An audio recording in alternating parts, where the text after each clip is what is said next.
Hello, good evening and welcome to Gersnet. It's Friday night of a huge week again in the life of a Rangers supporter. My name's Scott Patterson. As always, you're very welcome. This is Gersnet by fans, for fans, where all the content is entirely free. Don't forget you can visit our website for much more of that great stuff, all gersnet.co.uk. Big week for Rangers, as we say. Nice to be back, and it's nice to welcome on Dougie Kinnear. Hi Dougie, how are you? I am brilliant, Scott. I think like most Rangers fans, I've got a right spring in my step today. But I feel it's been a really long week because I woke up yesterday. I can't get used to this Champions League Wednesdays. You know, I'm so used to Europa League Thursdays, but I woke up yesterday thinking it was Friday, so I was disappointed I had another day of the week to go to work. But I am brilliant. My wee girl started school a couple of weeks ago, and I tell you what, the school run was brilliant on Thursday morning. Even chat to the Celtic fans. To be fair, most Celtic fans I met were happy for us. Yeah. But honestly, it's just been. I've not spoken about anything else other than the game against PSV on Wednesday night, and then the draw, which we're going to talk about more. I can't stop talking about it. It's been brilliant. Absolutely. Listen, it's been an exciting week. It's been.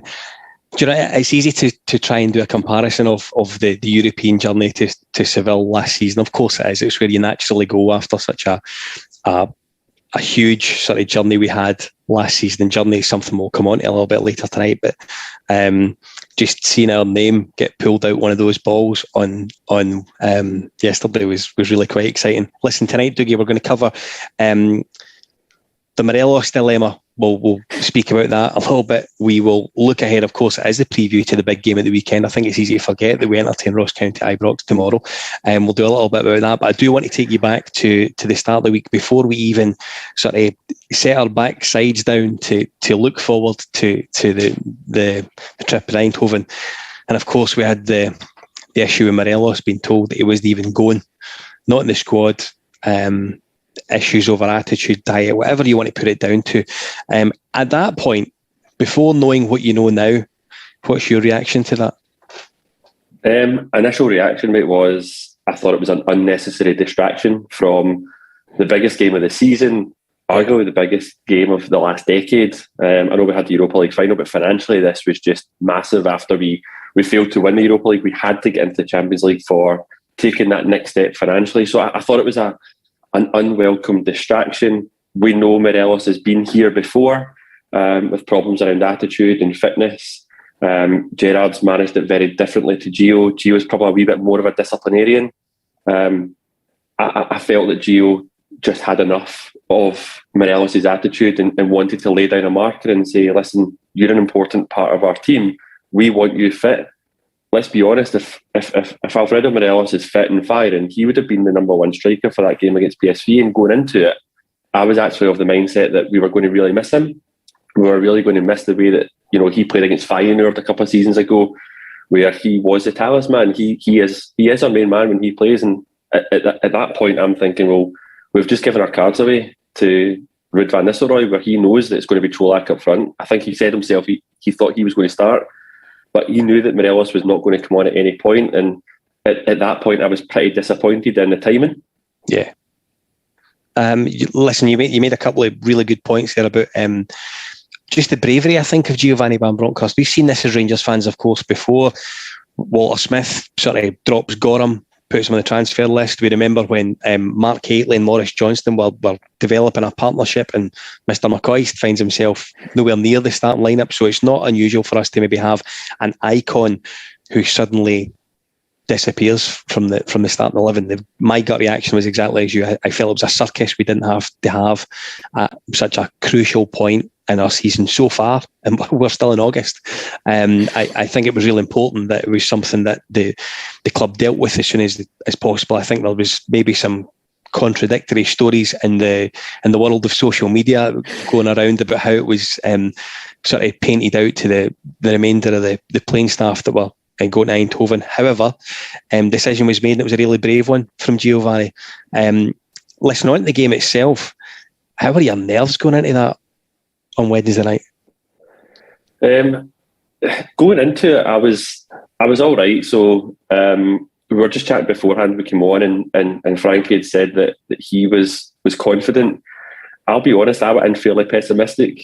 I went into it thinking if we get anything from this, it's brilliant. I'd kind of almost resigned myself to the fact that we were going away needing to win at a tough ground. I think we just said there that PSV hadn't lost at home in over 30 games. Yeah, we were going to a tough ground against a really good team where, let's not forget, we've got some good players, right? We got to the Europa League final with some good players, but Man United and other top teams are looking at some of these PSV players. So I just had the fear that we were going over to play against a really good team. And I kind of went into it thinking we weren't going to come out with the win. And I think that was my mindset, is watching anything more. Anything was going to be a bonus from it. And my God, what a bonus it was. Listen, you're absolutely right. A couple of things that maybe jumped out at me in the starting lineup was Stephen Davis omitted. Didn't he start? Expect them to start, if I've been brutally honest with you. And I almost expected alternatively Arfield or Scott Wright to start on that right side. However, I think having Tom Lawrence there and his ability to set that little bit narrower allows James Tavernier to do his thing down the right-hand side.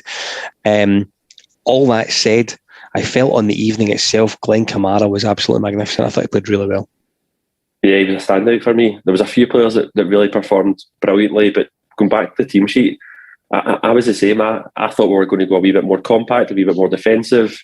And when I seen it, I thought, you just used the word brave when you were talking about the Gio situation with Morelos. I thought the lineup was really brave. It was bold.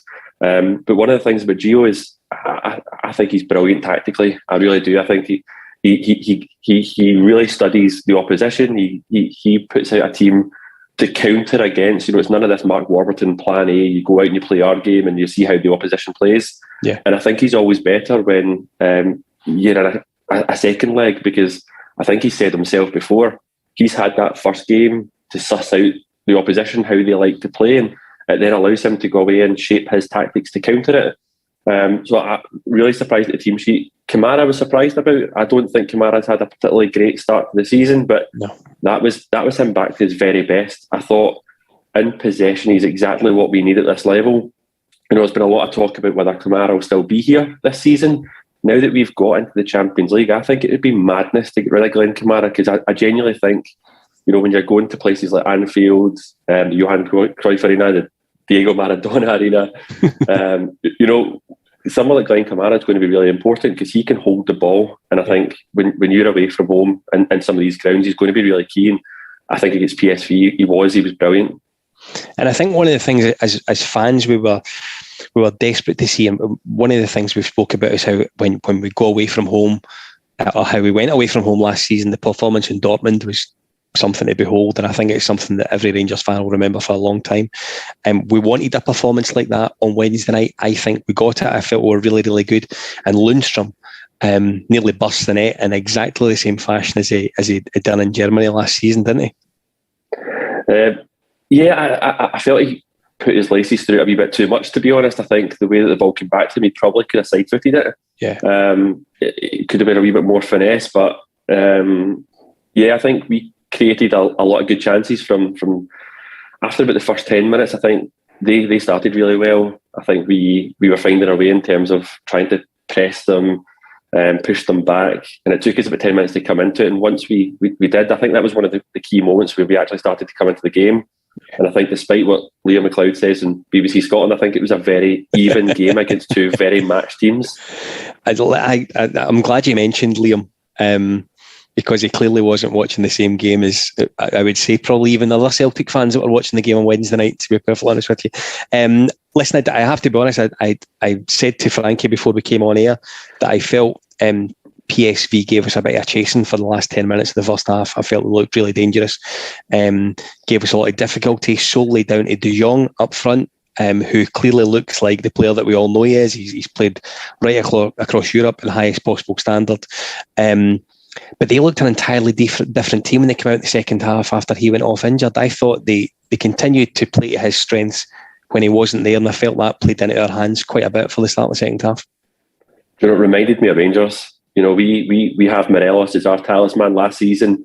We have a way of playing football when Morelos is on the pitch. And when Morelos got injured last season and Roof came in, for example, we kept on playing the exact same style, putting the ball up to Roof, expect him to hold it in and turn defenders. And bring everyone else into the game, and you can't do it. You need to adjust depending on who your striker is.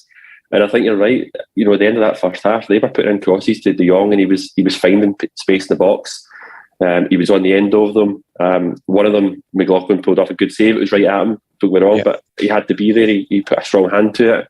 But he seemed to be their main man, and when he went off, I think it changed the game in our favour. When I seen him going off at half time, I must admit, when I went in, we were talking about the beginning of the game with that kind of lack of confidence and getting anything. See, when he went off at half time, I actually texted a few of my mates and said, that's massive for us. Absolutely. Yeah, I mean, I think for them to, and you're right, the similarities between the way that PSV play with De Jong and the way that we played, particularly last season with Morelos, is absolutely right. There's a way of playing, and when that sort of figurehead, if you like, isn't there, the players have to be good enough to find an alternative. And maybe last year we weren't as good as finding that as just as PSV were on Wednesday.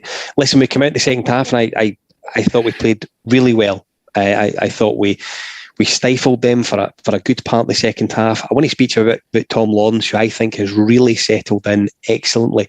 For a guy to come up from Derby, who, let's be honest, last season were a bit of a basket case, now staring down the barrel of Champions League football, nearly put us in front with a wonderful effort. And I mean, if that goes in, it's one of the goals of the tournament already, isn't it?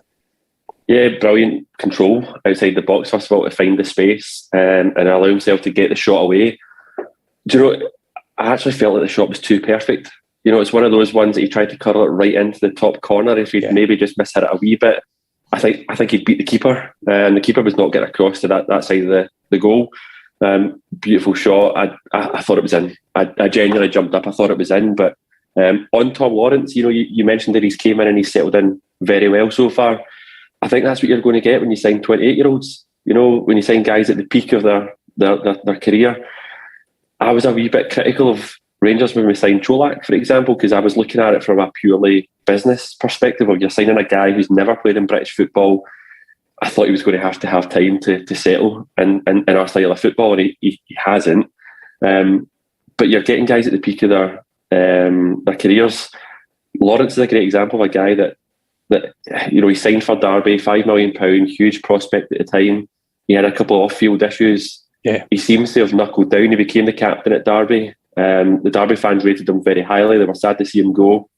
They were all critical of him joining a Farmers League. I don't think they'll be too critical of him when he's been drawn against giants like Ajax, Liverpool and Napoli in a Champions League draw.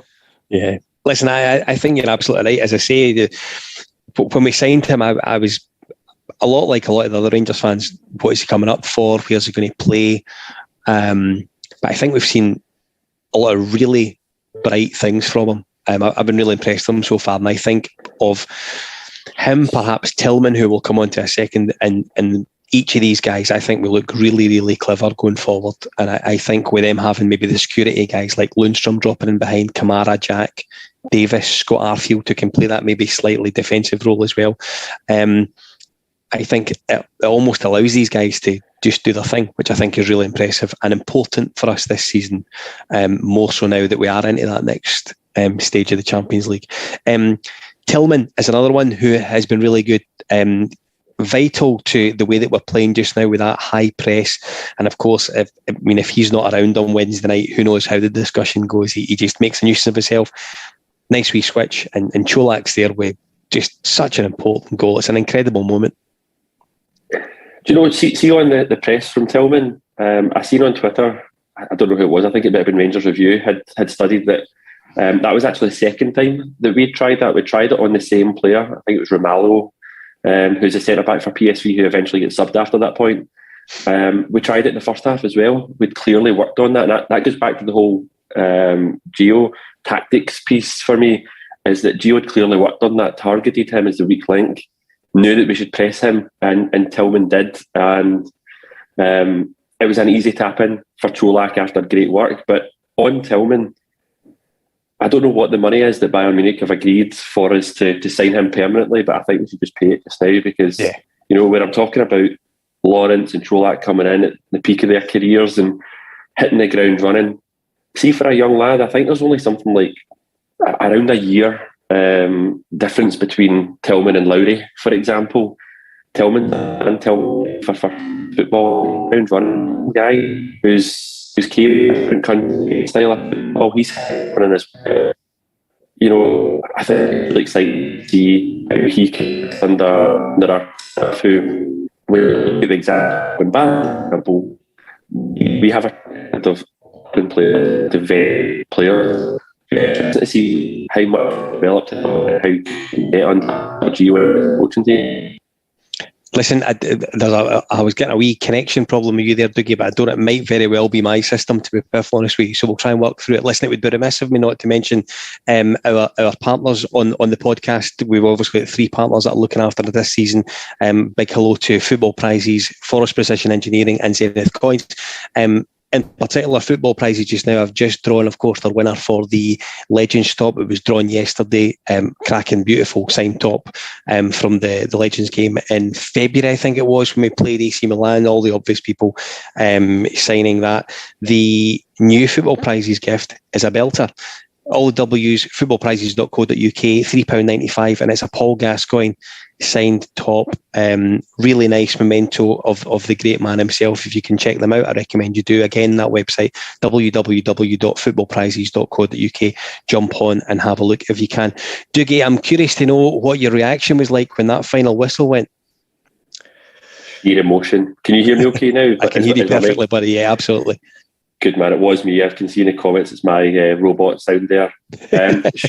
Sheer delight. I think I said on Twitter that my celebrations at full time actually woke up my youngest child up the stairs, but I tell you what, it was bloody worth it. Oh goodness. So where I stay, we're surrounded by, there's quite a few supporters that are not of the same ilk as us, is maybe the way I would put it. And before I knew it, I found myself in the middle of the street shouting and screaming like some crazy banshee. And Mrs. Patterson was walking not a million miles away from the street. And when she got in, she said, "You were out celebrating in the street, weren't you?" And I was. I really was, and she could hear everything I was saying. So, listen, it was a great moment. I just think when you think about and where we've been, and I will bring that sort of to you as a discussion point a wee bit later in the pod.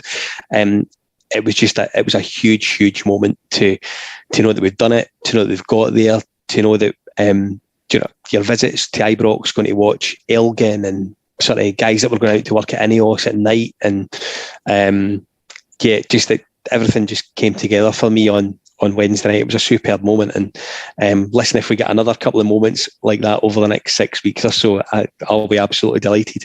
I want to speak a wee bit about the draw itself. We've been paired with Ajax and Liverpool and Napoli, so I think it's the best group we could get, and I'll tell you why. I think it gives us the absolute opportunity to test us against the very best in European football. Glamour tie after glamour tie after glamour tie. But I think in addition to that, and really importantly, there's also a real possibility for 2 things. I think we could potentially progress from the group, but importantly, I think third is a real possibility for us in Europa League of football for into the new year, should we're lucky enough to get there. So my microphone went a bit dodgy again, so I've put you on speaker. Can you hear me okay just now? Clear as a bell, buddy. Yeah, absolutely. Cool. I'm going to channel my inner Alex Anderson right now and say it's a beautifully poetic draw of 4 historic clubs. And I think Spalletti at Napoli nailed it perfectly when he said, Napoli are going to be travelling to 3 of the best stadiums in world football. Anfield, the Amsterdam Arena and Ibrox are just majestic football stadiums. And it's going to be a brilliant group to watch. When the draw was being made, I was sitting watching thinking, what group do we want to get? Group C was still available, and I'm looking at it and I'm thinking, do you want a big, massive, tough 3 games where you're going and you're watching the best players against some of the biggest clubs in Europe? Yeah. Or do you want a chance to qualify? And I think Ajax gives us one of the weaker groups, one of the weaker teams in Group 1. I think there's an opportunity to get points off of Ajax, although it's going to be very, very tough. Yeah. We've got Liverpool. Liverpool are probably one of the best pot 2 teams, but they're off form just now, and they've got a lot of injuries. I think there's an opportunity with the atmosphere, Battle of Britain, all that good stuff, that anything can happen.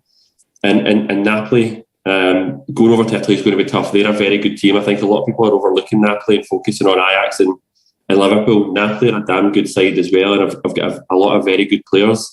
But it's one of those groups that anyone can take points off each other.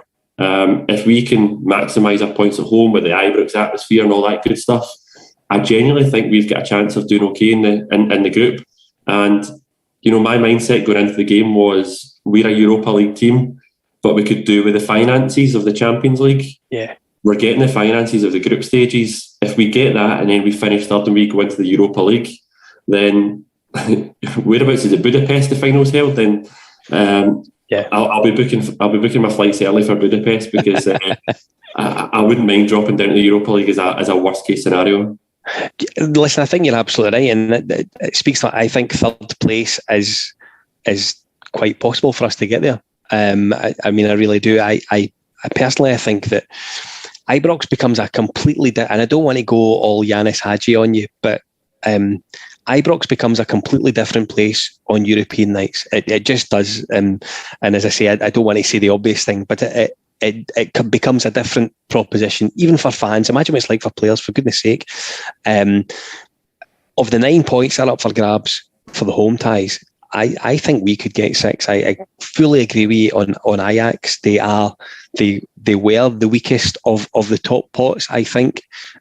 Liverpool is the glamour tie. There's no two ways about it. That's the one that I think everyone will look forward to, the Battle of Britain, if you like. And of course, all the obvious things that I've went, the Steven Gerrard derby, the Souness derby, the Walters derby, take your pick, they're all in there. Really huge games to look forward to. I'm glad you bring up Napoli. I think they could surprise quite a few people in our group. Yeah, I do. I looked at the squad earlier on, and there's a lot of damn good players in that team. No team from Italy is going to be a poor side. They were actually one of the stronger pot 3 sides, but there was a lot of good teams in that pot 3 as well. I think Inter Milan were a pot 3 team as well. Was it bonkers, isn't it? You're right. Giants that are in pot 3, which I think shows you the quality of the Champions League. Yeah. There is a massive upgrade in the quality of the Europa League to the Champions League. I don't know if you looked at the Europa League draw today, but some of the groups, they don't have the same quality as the Champions League. It's a massive step up. It's going to be a huge ask of our players to step up to this level.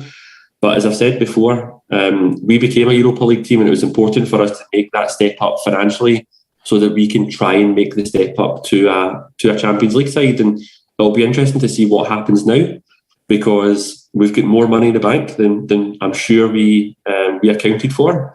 Yeah. And I imagine that we'll strengthen our starting 11 as a result of qualification at the group stages, and therefore you never know when you face teams like Napoli. We might be better. We might be in a much better position. I think the contract situations for Ryan Kent and Morelos, and the attitude and the fitness issues of Morelos are huge as well. Yeah. Because I think both Kent and Morelos are key to how we play, particularly in Europe. And I've just got this lingering thought right now, which is I've always thought if these guys don't sign new contracts before the window closes, we should cash in. And I just have this lingering thought right now that clubs across Europe could look at guys like Kent, particularly down south, teams like Aston Villa, for example, might be looking at Kent.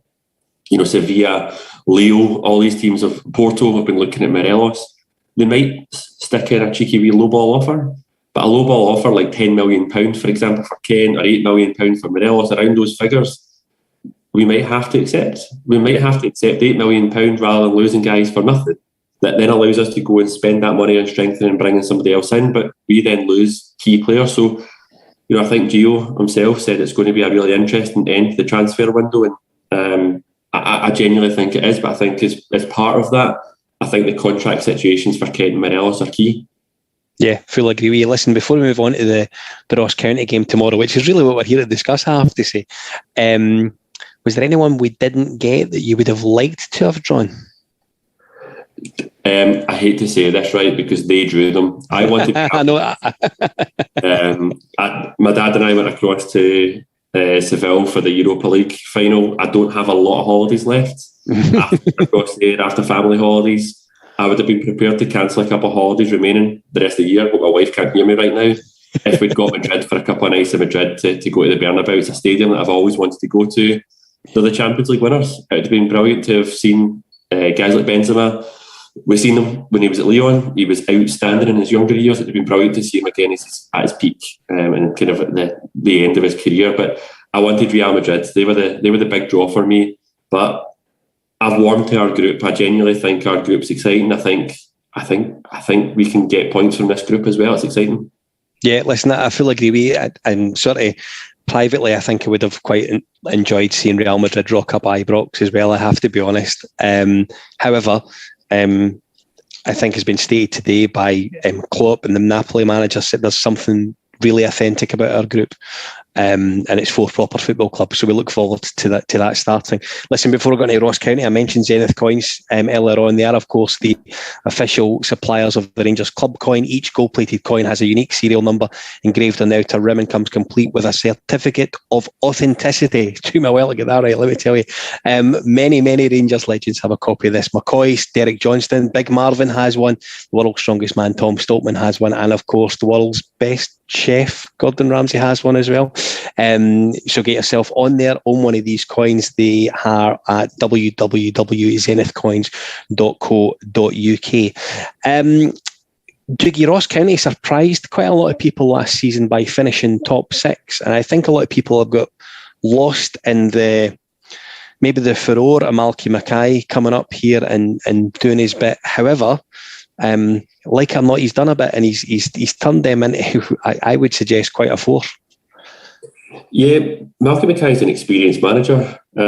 He has done really well with Ross County. They surprised a few with their top 6 finish, but I think without taking anything away from their achievements, I think it's largely because of the underachievements of some other teams like Aberdeen that allowed Ross County to qualify for the top 6. They seem to strengthen well, to sign well. They had a good attacking team. I really like the look of guys like Charles Regan-Cook and Joseph Hungo, but they're gone. They've had a huge transformation in their squad this summer. I think I counted it earlier on. I think they've got about 10 new players and about 9 out. So I'm expecting a very different looking Ross County. Played them twice at Ibrox, of course, last season and scored 4 in each game. 4-2 in November under Steven Gerrard, and then a 4-1 victory in May as we were sort of preparing for Seville. And indeed, in one of these games, I think it was the first game, a certain Juninho Bacuna scored for. I think it's easy to forget that he was around for a wee while last season. You know that, I really do. But yeah, I mean, they've came to our place, and if memory serves me right, in the 4-2 game, Jordan White scored an absolute cracker to bring them back to 2-1, and I think we scored a couple of goals late on. It was certainly one of the games we scored 2 sort of late on goals that probably made it look a little bit better than what it should have been. I go into tomorrow probably buzzing from midweek and full of confidence. I imagine you're in the same place just now. I am, and Gio said in his press conference as well that with Tuesday night being a cup game against Queen of the South, we've got an opportunity right now to clear a very strong side against Ross County.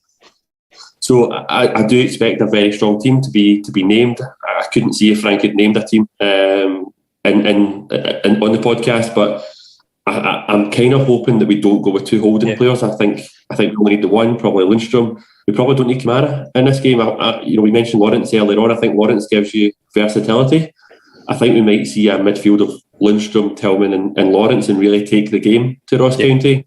And hopefully you take that winning feeling from being over in PSV. I think a lot of those players right now, you see the dressing room footage of singing Sweet Caroline. A lot of these guys right now will be in cloud 9.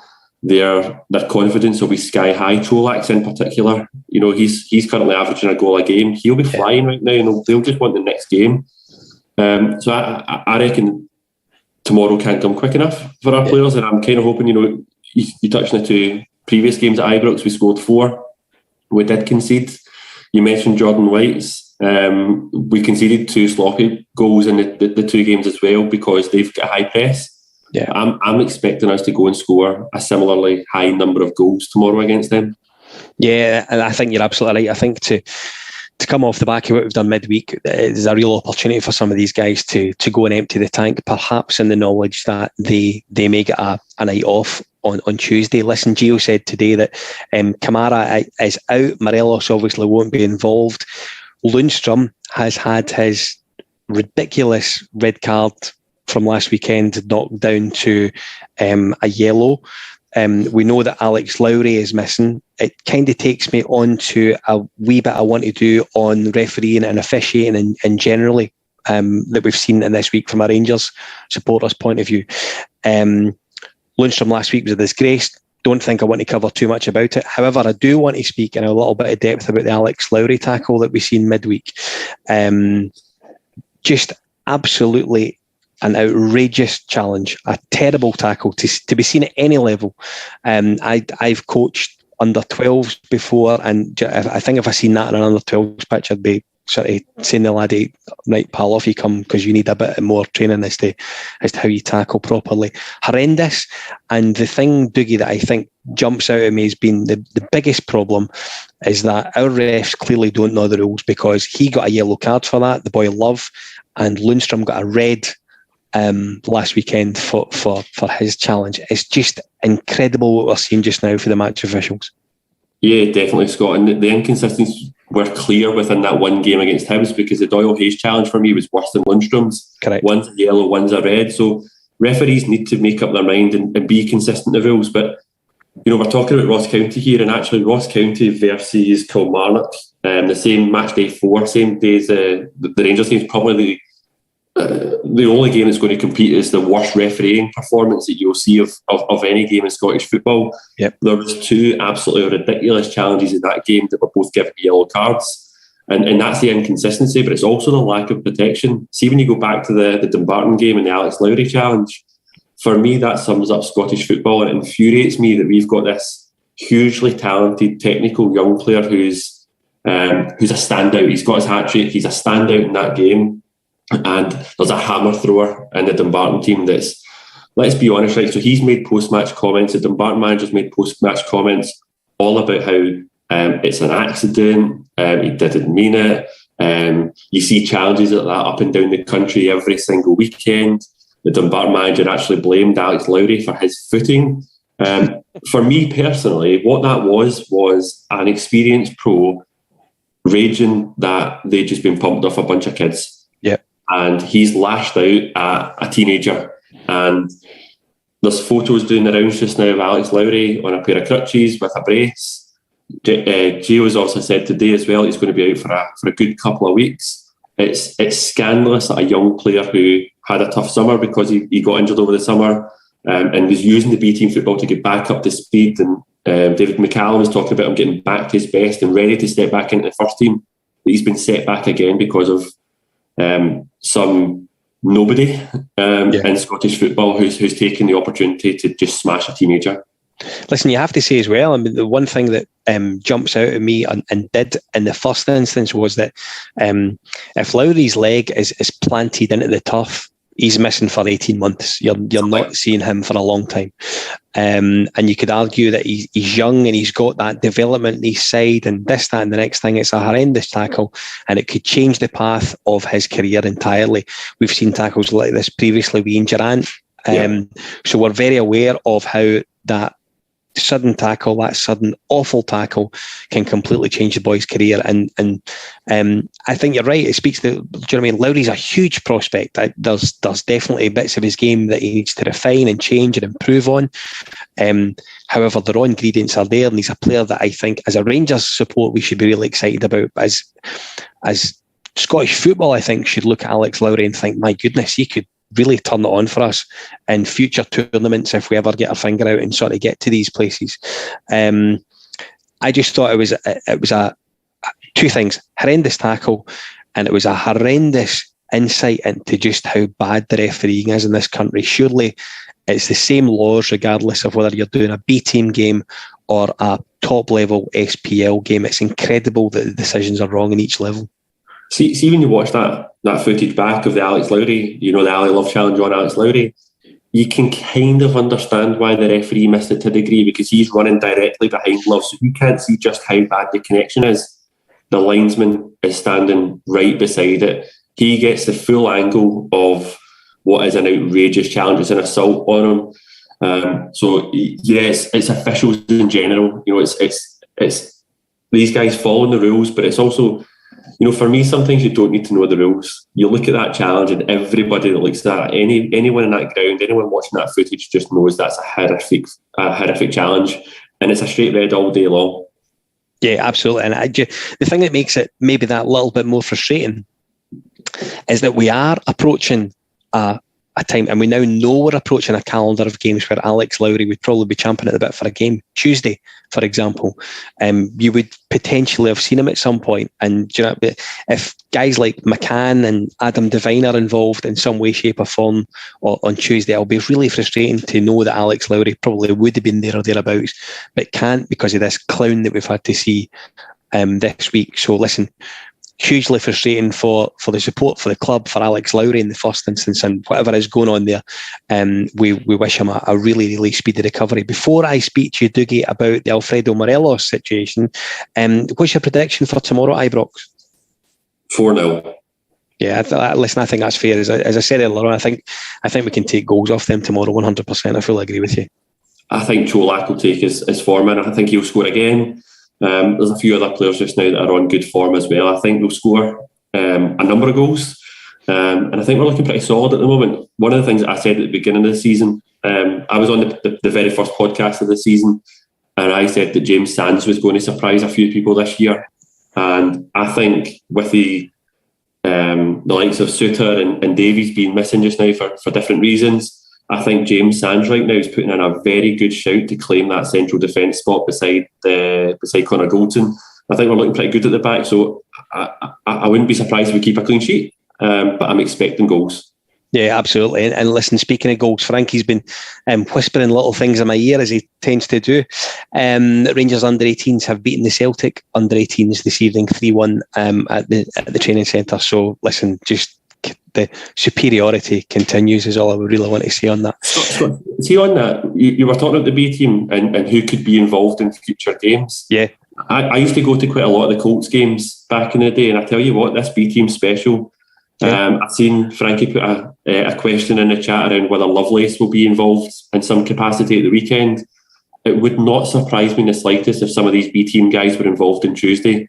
You spoke about it's probably a perfect game for Lowry, and it's frustrating that he won't be involved. But you've got Devine, obviously King's now in the first team, but you get Devine, you get King, you get McCann, Lovelace as well. He, for me, looks like a brilliant signing for the B team. Huge talent. He's already played first team football for Millwall. It wouldn't surprise me if we give some of these young players time on Tuesday night. And I tell you what, some of them will take their chance when they get it because they are very, very good young players. Yeah, fair point. And listen, it would be remiss of us maybe not to mention Robbie Ewer, who found himself on the bench in Eindhoven, randomly, if you like, but unquestionably down to the lack of strikers. But for him to be there and in the weeds in it all and celebrating in the change, I mean, that's just absolutely massive. You can't underestimate the effect that could have on their career for years to come. So listen, I think you're absolutely right. I think there are members of this B team squad who we will see bits and pieces of as the season goes on. Dougie, I want to speak to you about Alfredo Morelos. We opened discussing the circus that went on at the start of the week. Knowing what has happened midweek, it would just be good to spend maybe 30 seconds or so in the wee man's head just to understand what's going on, would it not? He's had a history of having attitude problems in the past where I've seen a few comments on Twitter about Morelos plays when Morelos wants. When he really wants to perform, he can get himself into a really good physical condition that allows him to go and perform. And that's what's really frustrating about Morelos is everybody knows what a top player he can be when he's got his mindset right. I tell you what, I think Gio's played a blinder. I think the PSV result, if that had gone against him, you kind of touched on it earlier, if that had gone against him, I think everyone would be criticising Gio. Yeah. Things have worked out really well in his favour because we've got the result and he's looking like the man in charge right now.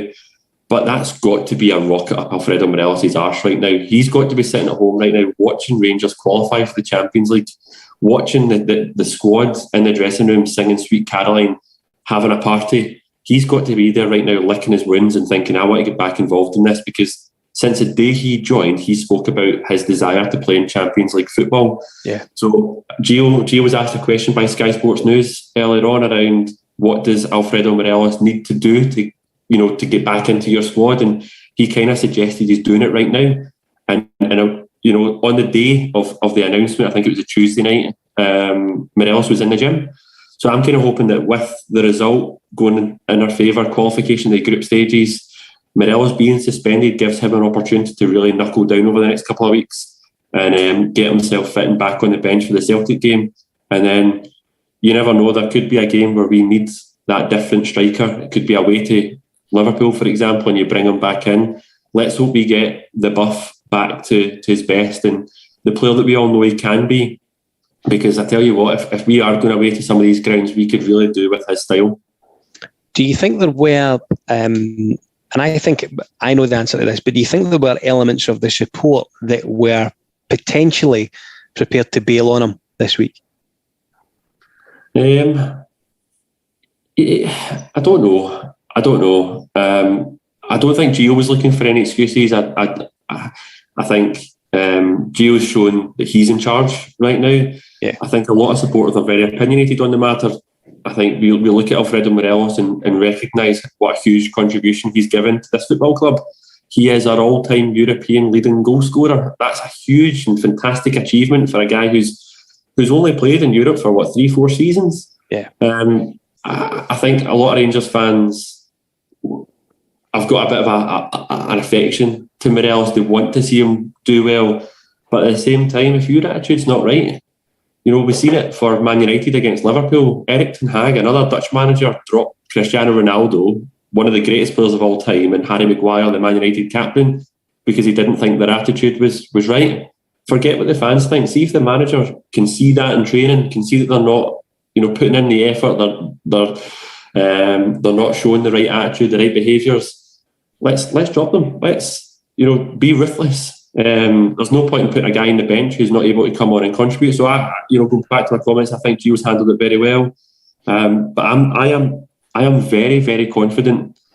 I know I keep saying about the contract situation and Morelos could go, but I am very, very confident this is going to be the rocket up Morelos' arse, and when he comes back, he'll be back and firing again. But Čolak holds that jersey. Čolak has been a damn good signing for us. I seen a stat about, we've only lost one knockout game in the last 14, so knockout tie in the last 14 knockout ties, and it was Čolak that put us out. So it's just ironic that it's Čolak that puts us through. And going back to my comment earlier on about I wasn't sure in spending the money, Čolak is paid for his transfer 10 times over with his goal contribution already in Europe, and he holds that jersey. It's up to Morelos to come in and prove that he can take it off him. Yeah, listen, I think Čolak's going to prove to be a really shrewd bit of business in the summer by Ross Wilson, who deserves a huge amount of credit, which is worth a podcast in itself, as far as I'm concerned. Curiously enough, you mentioned Ronaldo, and I'm just not sure. I'm just not sure where he fits into our way of playing as things stand just now, Dougie. You know what I'm saying? If we were to bring him in this summer, I don't know. We could. I don't think we could do that. Listen, I want to say hello to our third partner, Forrest Precision Engineering, a subcontract Glasgow-based engineering company. Huge supporters of the club, both in a get-to-the-game fashion and also commercially as well. So we're really happy to have them on board. You can check out their website, forrestprecisioneng.com. They are very, very fortunate to have access to their own lounge within the main stand. It's a cracking area to go and see your football. If you want to know how you can book this unique experience, visit your emails, hospitality@rangers.co.uk, send them an email, and you can find out all the relevant information about how you can indeed get in there. However, that lounge is cracking, and I thoroughly recommend you jump on and have a look. Dougie, we've only really got maybe 5-10 minutes tops left to go. One thing that I said this week on social media was that since 2012 we've read as Rangers fans and heard a lot about journeys, journeys here, journeys there. Do you know what I mean? There was something about just putting the lid on that on Wednesday for me, and it's now about looking ahead to what we have to come next as Rangers as a football club, ourselves as a group of supporters. The journey's almost done now, I think, and I think as an argument it is finished. We've got loads to be excited about this season and for whatever comes next. I think the Rangers social media team summed it up with 3 beautiful words: we are back. Yeah. I think it's as simple as that. This does symbolise it. I think, winning the league was huge, 55. I think getting to the Europa League final was massive. We belong in the Champions League. We are one of those stars. The Champions League stage is where Rangers belong. We are a massive club. We are, we go on about our history, but you just need to look at where we are now. Not many clubs without foreign investment would have recovered and bounced back the way that Rangers did from 2012. I genuinely believe this is the moment that symbolises we are back to where we were before everything that happened in 2012.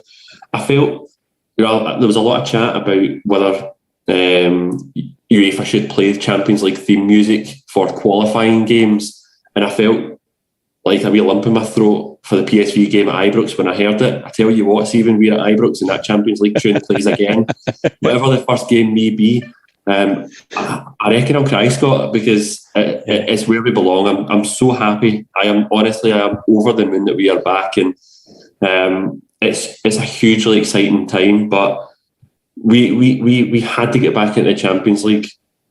It's important to sit here and say and remind everyone that the league is our bread and butter. Yeah. I think Gio has shown his tactical awareness to get us into these great stages in Europe. He's given me the best European experiences of my lifetime.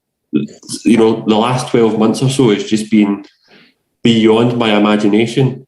But for me, it kind of means nothing if we lose the league again. It is so important that I'm not saying we move our priority away from the Champions League, right? Because we need to balance our priority, but we must win the league this year for making sure that Rangers returns to a winning club.